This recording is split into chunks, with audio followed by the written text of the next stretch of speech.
ಕರ್ನಾಟಕ ರಾಜ್ಯದ ಹವಾಮಾನ ಮುನ್ಸೂಚನೆ. ನಾನು CS ಪಾಟೀಲ್, ವಿಜ್ಞಾನಿ ಹಾಗೂ ನಿರ್ದೇಶಕರು, ಭಾರತೀಯ ಹವಾಮಾನ ಇಲಾಖೆ, ಬೆಂಗಳೂರು. ನಾನು ಮುಂದಿನ 7 ದಿನಗಳವರೆಗೆ ಕರ್ನಾಟಕ ರಾಜ್ಯದ ಹವಾಮಾನ ಮುನ್ಸೂಚನೆಯನ್ನು ಸಂಕ್ಷಿಪ್ತವಾಗಿ ವಿವರಿಸುತ್ತೇನೆ. ಸೆಂಟ್ರಲ್ ಇಂಡಿಯಾದಲ್ಲಿ ಆಂಟಿ ಸರ್ಕ್ಯುಲೇಷನ್ ಇರುವುದರ ಹಿನ್ನೆಲೆಯಲ್ಲಿ ಕರ್ನಾಟಕ ರಾಜ್ಯದ ಎಲ್ಲ ಜಿಲ್ಲೆಗಳಲ್ಲಿ ಫೆಬ್ರವರಿ 1ರಿಂದ ಫೆಬ್ರವರಿ 7ರವರೆಗೆ ಒಣ ಹವೆ ಮುಂದುವರಿಯುವ ಹೆಚ್ಚಿನ ಸಾಧ್ಯತೆ ಇದೆ.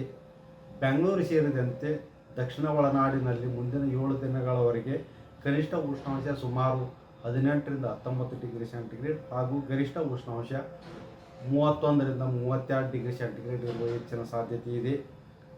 ವಿಜಾಪುರ, ಕಲಬುರಗಿ ಸೇರಿದಂತೆ ಉತ್ತರ ಒಳನಾಡಿನಲ್ಲಿ ಗರಿಷ್ಠ ಉಷ್ಣಾಂಶ 32ರಿಂದ 34 ಡಿಗ್ರಿ ಸೆಂಟಿಗ್ರೇಡ್ ಹಾಗೂ ಕನಿಷ್ಠ ಉಷ್ಣಾಂಶ ಸುಮಾರು 16 ಡಿಗ್ರಿ ಸೆಂಟಿಗ್ರೇಡ್ ಇರುವ ಹೆಚ್ಚಿನ ಸಾಧ್ಯತೆ ಇದೆ. ಕರಾವಳಿ ಜಿಲ್ಲೆಗಳಲ್ಲಿ ಕನಿಷ್ಠ ಉಷ್ಣಾಂಶ ಸುಮಾರು 23 ಡಿಗ್ರಿ ಸೆಂಟಿಗ್ರೇಡ್ ಹಾಗೂ ಗರಿಷ್ಠ ಉಷ್ಣಾಂಶ 33 ಡಿಗ್ರಿ ಸೆಂಟಿಗ್ರೇಡ್ ಇರುವ ಹೆಚ್ಚಿನ ಸಾಧ್ಯತೆ ಇದೆ. ಬೇಸಿಗೆ ಕಾಲ ಮಾರ್ಚ್ 1ರಿಂದ ಆರಂಭವಾಗುವುದು.